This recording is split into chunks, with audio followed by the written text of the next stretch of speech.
नमस्कार। फिर से हाजिर हूँ एक नई कहानी लेकर के। मैं हूँ राज। आप देख रहे हैं हाईवे 33। दोस्तों, आज की कहानी ट्रक ड्राइवर की है जिनका नाम राम आसरे है। राम आसरे बिहार के रहने वाले हैं। ये घटना उनके साथ घटी थी 2003 में। 20 साल हो चुका है इस घटना को। तो उनके साथ में क्या हुआ था, क्या घटी थी घटना, चलते हैं इनकी इस कहानी में। लेकिन दोस्तों, वही रिक्वेस्ट है, अगर आप मेरे चैनल पर पहली बार जुड़े हैं और अभी तक मेरे चैनल को सब्सक्राइब नहीं किया है तो प्लीज़ कर लीजिए और साथ में बेल आइकन को ज़रूर दबाइएगा, वो भी ऑल पे करके। और हाँ दोस्तों, अगर आपके पास भी कोई घटना है, कोई कहानी है, तो आप मुझे इंस्टाग्राम पर या मेरे व्हाट्सएप नंबर पर अपनी घटना को शेयर कर सकते हैं। तो शुरू करते हैं आज की कहानी। दोस्तों, मेरा नाम राम आसरे है। बात 2003 की है। मेरा जो घर है ना, एक हाईवे से सटा हुआ है। सटा हुआ तो नहीं है, लेकिन 1.25 किलोमीटर का फासला जरूर है। हाईवे दिन में तो खूब चलती थी, लेकिन रात में हाईवे पर जो वाहन चलते थे अब कम ही हो जाते थे। कभी कभी रात में उस रोड पर कोई गाड़ी निकलती थी, कोई ट्रक निकलता था, लेकिन 12 बजे के और 4 बजे सुबह के बीच में उसमें आना जाना लगभग बंद ही हो जाता था। उस दौरान उसी हमारे रोड के बगल में, जहाँ से हमारे गांव का रास्ता मुड़ता था, उससे करीब 500 मीटर के आगे वहाँ पर कुछ एक्सीडेंट होने लगा था। एक्सीडेंट भी होता था तो रात के 12 बजे और सुबह के 4 बजे के बीच में। कोई कार का एक्सीडेंट हो गया, कोई बाइक का हो गया, कोई ट्रक का हो गया, और साल भर में 3-4 एक्सीडेंट तो हो ही चुका था। और जो भी एक्सीडेंट हुआ था उनमें कोई बचा भी नहीं था कि आखिर उनके साथ में क्या हुआ था, क्यों एक्सीडेंट हो गया, क्या रीजन था, कुछ भी पता नहीं चला था। जब 4 एक्सीडेंट हो गया तो गांव के लोग तरह तरह के बातें कहने लगे थे। किसी का कहना था कि जो जहाँ पर एक्सीडेंट हो रहा है उस जगह पर कोई प्रेत आत्मा आ गया है। कोई कहता था कि उस जगह पर चुड़ैल है और ये चुड़ैल का ही काम है, वो एक्सीडेंट करा रही है। अब गांव वाले तरह तरह के बातें कर रहे थे। मैं भी ट्रक चलाया करता था और मैं जब कभी कभी गांव आता था तो रात तो हो ही जाती थी, कई बार वक्त से भी आ जाता था। और मैं ये सब बातों पर ध्यान नहीं देता था। अरे एक्सीडेंट है, कहीं भी हो सकता है। और खास करके जो रात का 12 बजे का टाइम है और सुबह का 4 बजे का टाइम है ना, नींद बहुत तेज आती है कि मैं ड्राइवर हूँ और मुझे पता है नींद इतनी तेज आती है कि आदमी कई बार ड्राइव करते हुए झपकी लेने लगता है, और वही दौरान होता है एक्सीडेंट का। तो इसमें ये बात नहीं हो सकती कि वहाँ पर उस जगह पर भूत प्रेत ही आ गया है और वही सब ये काम करवा रहा है। मैं इस बात को विश्वास नहीं कर पा रहा था। मैं इस घटना को बिल्कुल भूल चुका था, क्योंकि जब वो एक्सीडेंट हुआ था उसके बाद करीब 1 साल तक कोई एक्सीडेंट नहीं हुआ था। और गांव के जो लोग थे, बड़े बुजुर्ग थे, उस एक्सीडेंट वाली जगह पर पूजा पाठ भी करवाए थे ताकि जो भी कोई आत्मा है और वो शांत हो जाए, फिर ऐसा कांड ना हो। और फिर उसके बाद में वो एक्सीडेंट जो होता था वो रुक गया था। अब लोगों का मन में यही वहम था कि वास्तव में वहाँ पर कोई ना कोई आत्मा थी, भटकती हुई आत्मा, जिसकी वजह से ये एक्सीडेंट होता था। अब पूजा पाठ करने के बाद में वो आत्मा भाग चुकी है। अब लोग जो भी थे गांव के सब समझ गए थे कि चलो अब मामला खत्म सा हो गया है। मैं दूर गया हुआ था अपना ट्रक लेकर के। मैं करीब 27 दिन के बाद अपने गांव की तरफ लौट रहा था। मेरा जो असिस्टेंट था वो बीच रास्ते में ही उतर गया। जो हमारा हाईवे क्या पास का एक गांव था, उसी में रहता था। मैं ही अब अपने गांव के आसपास पहुंच गया था और वो भी रात के करीब 1:30 बज रहा था। मुझे जरा भी अंदेशा नहीं था कि जो जिस बात को मैं नकारा था वहाँ पर, उस जगह पर कोई आत्मा है कि नहीं है। मैं बिल्कुल मानता ही नहीं था इन बातों को और मन में बिल्कुल ख्याल भी नहीं था। मैं बेफिक्र होकर के अपना ट्रक चलाते हुए और गांव की तरफ बढ़ रहा था। जैसे जैसे बढ़ रहा था वैसे वैसे मेरी जो गाड़ी है ना, झटके लेने शुरू हो गई थी। जबकि रोड भी बेहतर था, बढ़िया रोड था, लेकिन झटके क्यों लग रहे थे समझ में नहीं आ रहा था। अब जिस जगह पर वो एक्सीडेंट हुआ था वो जगह तो अभी काफ़ी दूर था और मेरा गांव उसी के आसपास में था। लेकिन जो एक्सीडेंट हुआ था उससे तो इस जगह से कोई लेना देना नहीं था। वो तो अलग ही जगह था जहां मेरी गाड़ी झटके ले रही थी। अब फिर मैं गाड़ी को रोक ही दिया था कि आखिर ये झटके क्यों ले रही है, क्या रीजन हो गया है। अब मैं चेक करने लगा था। अब रोड तो बिल्कुल सुनसान थी। उस रोड पर तो कोई ट्रैफिक चल ही नहीं रहा था रात के वक्त में। अब मुझे जरा भी संदेह नहीं था कि जो मेरे ट्रक की हालत है ये मशीनरी खराबी का काम नहीं है, ये किसी शक्ति ने ये सब किया है। जरा भी मुझे इस चीज़ का आभास होता तो मैं उस जगह पर रुकता ही नहीं, या हो सकता था कि मैं अपना ट्रक छोड़ करके अब पैदल ही अपने गांव की तरफ भाग लेता। लेकिन मैं तो भूत प्रेत पर यकीन करता ही नहीं था। मैं तो इन चीज़ों को मानता ही नहीं था। अब ट्रक तो रोक दिया, लेकिन उस वजह का मुझे पता नहीं चल रहा था कि आखिर इंजन क्यों झटके ले रही थी, बार बार रुक जाती थी। क्योंकि हर चीज़, मेरा जो ट्रक जो डीजल था वो भरपूर था और हर चीज़ उसमें प्रॉपर मीटर दिखा रहा था। तो आखिर रीजन क्या है।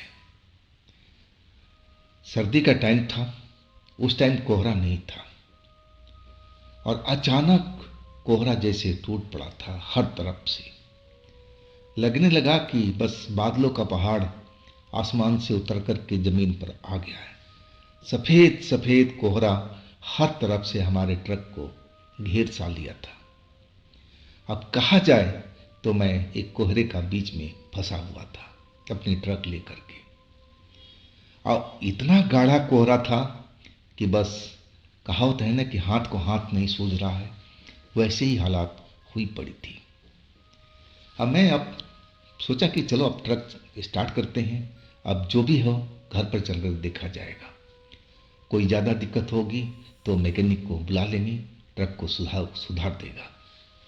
अब मैं ट्रक स्टार्ट करने लगा, लेकिन ट्रक थोड़ी देर तो स्टार्ट हो और फिर वो रुक जाए।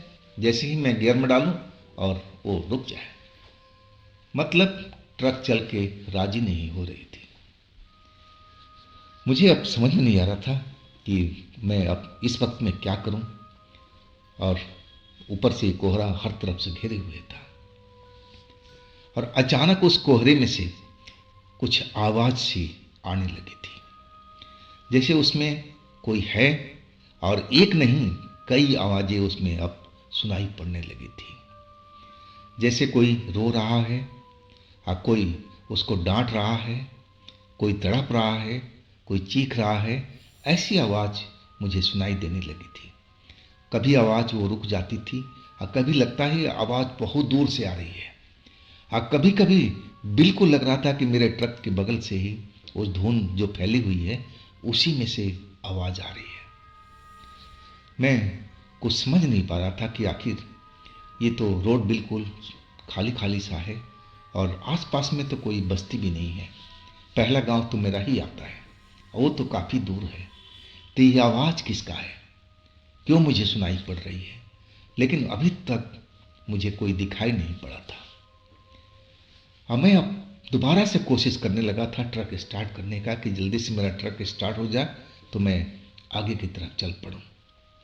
लेकिन ट्रक स्टार्ट नहीं हुआ हाँ, मैं अब यही सोच में विचार में पड़ा था कि ये क्या करूं, ट्रक छोड़ूं यहाँ पर। लेकिन मैं ट्रक नहीं छोड़ सकता था। मैं अपने ट्रक से बहुत प्यार था और ट्रक छोड़ने का मतलब था कि नुकसान होना जरूरी था। हाँ, मैं अब ट्रक के अंदर ही बैठा हुआ था अपने स्टीयरिंग संभाले हुए, लेकिन बिना इंजन स्टार्ट किए हुए। और अचानक मुझे लगा, मेरा शीशा बंद था, दोनों साइड का खिड़की बंद थी, उस पर कांच चढ़ा हुआ था अच्छी तरह से, क्योंकि ठंडी का टाइम था, हवा भी चल रही थी। लेकिन जो धुंध था ना, वो बिल्कुल ढका हुआ था मेरे ट्रक को। और तभी लगा कि जैसे किसी ने कोई हाथ मेरे गर्दन के ऊपर में आया है, टच किया है। और जैसे मुझे एहसास हुआ, मैं तो चौंक गया था। अब मैं देखा तो वाकई एक हाथ, लेकिन हाथ इतना वो खराब था, लग रहा था कि हाथ कटा फटा है और उसमें से खून अभी तक रिस रहा। ऐसा मुझे दिखाई दिया था उस वक्त में। अब मैं तो एकदम अपनी सीट से उछल सा पड़ा था। और जैसे ही मैं उछला और चौंका, वो हाथ एक झटके में जैसे गायब हो गया। मैं देखने लगा, मेरी खिड़की का जो कांच था वो अभी भी बंद था, खिड़की मेरी लॉक थी, कंडक्टर साइड का भी लॉक था और मेरी साइड का भी लॉक था। तो मुझे लगने लगा कि ये मैं कोई ख्वाब तो नहीं देखा हूँ। कुछ सेकंडों के लिए कहीं मैं नींद में तो नहीं आ गया था। लेकिन मैं जगा हुआ था, मैं नींद में नहीं था। अब मैं थोड़ा डर महसूस करने लगा। मुझे वो हाथ का सब जो देखा था, इतना भयानक हाथ था, कटा फटा था और उसमें नाखून भी लंबे लंबे से दिखाई दे रहे थे। लग रहा था कि जैसे किसी मुर्दा का हाथ है, वो मुर्दा इंसान का हाथ है। मुझे ऐसा ही उस टाइम लगा था। अब फिर मैं सोचने लगा कि भगवान, मैं क्या करूं, ये कहीं जो मैंने देखा ये मेरा कोई ख्वाब तो नहीं है।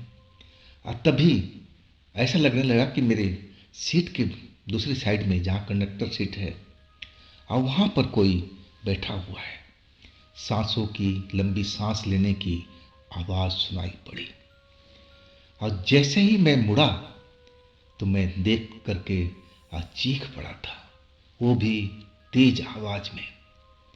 मैंने देखा कि जो कंडक्टर सीट है उस पर एक औरत बैठी हुई है, लाल कपड़ों में है, चेहरा खून से एकदम भरा हुआ है। जो उसका चेहरा है खून से सना हुआ था। अब कैसी है वो मुझे मालूम नहीं चला। एक सारा चेहरा खून से लिपटा हुआ था और वैसे ही हाथ वो अब हमारी तरफ में कर रही थी, मेरे गले के पास में। मैं चीख पड़ा जोरदार आवाज में, बचाओ बचाओ। अब मैं अपना खिड़की खोलना चाहा कि मैं अपना खिड़की खोल करके ट्रक से कूद जाऊं, लेकिन खिड़की खुल ही नहीं रही थी, दरवाजा ही नहीं खुल रहा था कि मैं नीचे उतर जाऊं, भाग जाऊं, पैदल निकल जाऊं अपने गांव के साइड में। लेकिन ऐसा नहीं हो पा रहा था। वही हाथ था जो मुझे पहले गले के पास में दिखाई पड़ा था, सिर्फ हाथ। अब तो वो पूरी की पूरी औरत कंडक्टर सीट पर बैठी हुई थी, अपना लंबा हाथ मेरे गले के ऊपर में फिरा रही थी, जैसे देख रही हो बकरा हलाल करने से पहले कि इसमें मांस कितना है। शायद ऐसे ही उसकी नजरिया थी। अब मैं एकदम डर रहा था। डरने का तो मतलब ही यही था कि किसी अनजान चीज को अपने ट्रक में देख लो, जिसको आप मानते नहीं हो। भूत पर मैं यकीन नहीं करता था। अब मेरे सामने में कोई चुड़ैल बैठी हुई है और वो भी भयानक शक्ल वाली, खून से सनी हुई चेहरा उसका। तो सोच लो कि क्या हालात होने वाली है। मुझे लगने लगा कि मैं मर जाऊंगा, इतना मुझे डर लग रहा था। दिल तेजी से धड़क रहा था। और अब वो जो अपना हाथ था मेरा गला को पकड़ लिया था, वो भी कस करके। हाथ उसका इतना शक्तिशाली था कि मैं चाह करके भी वो हाथ को अपने से अलग नहीं कर पा रहा था। कोशिश तो मैंने बहुत किया था, लेकिन मैं उस हाथ को छुड़ा नहीं पाया। अब वो मेरी तरफ देख रही थी। चेहरा तो बिल्कुल खून से सना हुआ और आंखें अंदर की तरफ धसी हुई काली काली सी दिखाई दे रही थी, जैसे आंख ना हो करके वहां पर दो गड्ढे बने हुए हैं काले काले से। और वो अपने उन्हीं आंखों से मुझे घूर रही थी, जो आंखें मुझे दिखाई नहीं पड़ रही थी, सुराख सुराख सा दिख रहा था। अब फिर वो अचानक हंसने लगी। हंसी उसकी इतनी भयानक था कि मेरे तो प्राण ही सूखा हुआ था। अब मैं समझ गया कि शायद यही ये चुड़ैल है जो इस रोड पर दिखाई पड़ती है और जिसके वजह से गाड़ियों का एक्सीडेंट होता है। इसका यही सूत्रधार है, यही सब करती है। अब मैं डरते डरते उसको बोलने लगा कि आप मुझे छोड़ दीजिए, आप मुझे छोड़ दीजिए। मैंने आपका क्या बिगाड़ा है? मैं तो 27 दिनों के बाद अपने गांव की तरफ लौट रहा हूं। आप मुझे घर जाने दीजिए। मैंने तो आपका कुछ नहीं बिगाड़ा है, आप क्यों मुझे मारना चाहती है? वो आवाज़ तो मेरी जरूर सुनी थी, लेकिन जैसे ही मेरी बात खत्म हुई फिर वो जोर से हंसने लगी थी। हंसी उसका रुक नहीं रहा था। और वो एक पल आया जब मैं अपना होश खो बैठा था। जब मुझे होश आया ना, तो मैं अपना ट्रक नहीं था। मैं देखा तो सुबह हो चुकी थी। जो धुंध था वो छट चुका था। अब उस रोड पर ट्रैफिक चलना शुरू हो गया था। मैं अब हैरानी से इधर उधर देखने लगा कि जो रात में मेरे साथ हुआ था वो औरत कहाँ है? मैं जिंदा हूं या मर चुका हूं? मुझे अपने आप पर संदेह होने लगा था कि ये सब होने के बाद मैं जिंदा मैं कैसे बच सकता हूं। लेकिन मैं अपना शरीर देखा, मेरा शरीर सब सही सलामत था। मैं उस सीट पर देखने लगा जहां पर वो चुड़ैल बैठी हुई थी, तो वहां पर वो चुड़ैल नहीं थी, लेकिन वो जगह, वो सीट खून से सना हुआ था। अभी तक दिखाई पड़ रहा था वहां पर खून के दाग धब्बे। अब फिर तो जैसे मेरे को नया जीवन मिला था।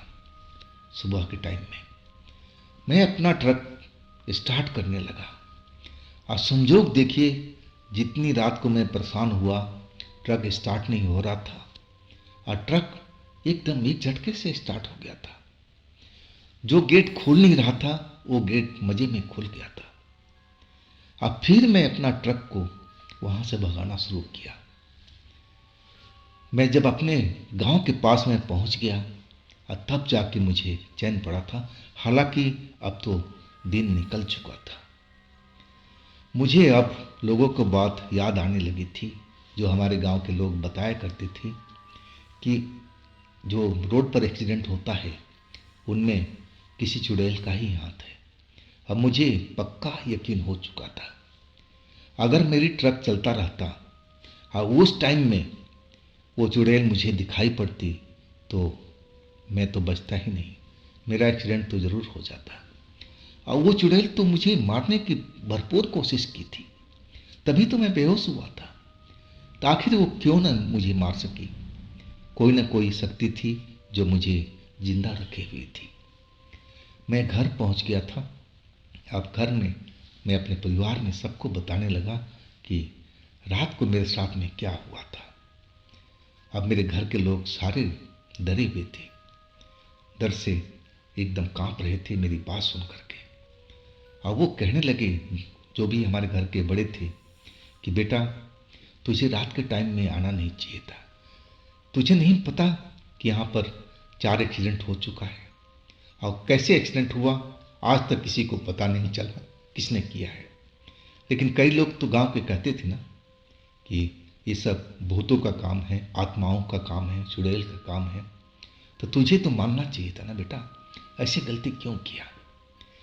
वो तो हमारे घर का देवता है जो तुझे सही सलामत बचा करके ले आए। हमारे घर में जो हमारे कुल देवता हैं उनकी शक्ति बहुत ज़्यादा है। हमारे घर के लोग बताते हैं कि आज तक हमारे जो सदस्य हैं कहीं भी बाहर जाते हैं और लोग कहते हैं हमारे घर के कि उनकी रक्षा वही करते हैं। और यही कारण था कि मैं जिंदा उस चुड़ैल से बच पाया था। अगर वो देवता हमारे जागृत नहीं होते तो मैं उस चुड़ैल से बच नहीं पाता। इसके बाद तो मैं सही में इतना डर चुका था कि मैं शाम जब हो जाता था, अंधेरा हो जाता था, तो मुझे अकेले जाने में भी डर लगता था। और रही रात की बात, तो मैं तो 8 बजे के बाद से उस रोड पर निकलता भी नहीं था, चाहे कितना भी क्यों ना ज़रूरत हो, और वो भी अकेले। तो दोस्तों, ये थी राम आश्रय जी की अपनी आप बीती। अगर आपके पास भी ऐसी कोई घटना है, ऐसी कोई कहानी है, तो आप मुझे इंस्टाग्राम या मेरे व्हाट्सएप नंबर पर अपनी कहानी को, अपनी घटना को शेयर कर सकते हैं।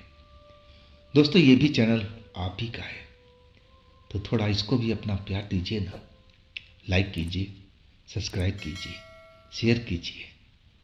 फिर हम मिलते हैं अगले रोज एक नई घटना, एक नई कहानी में। आप लोग अपना ख्याल रखिएगा। नमस्कार।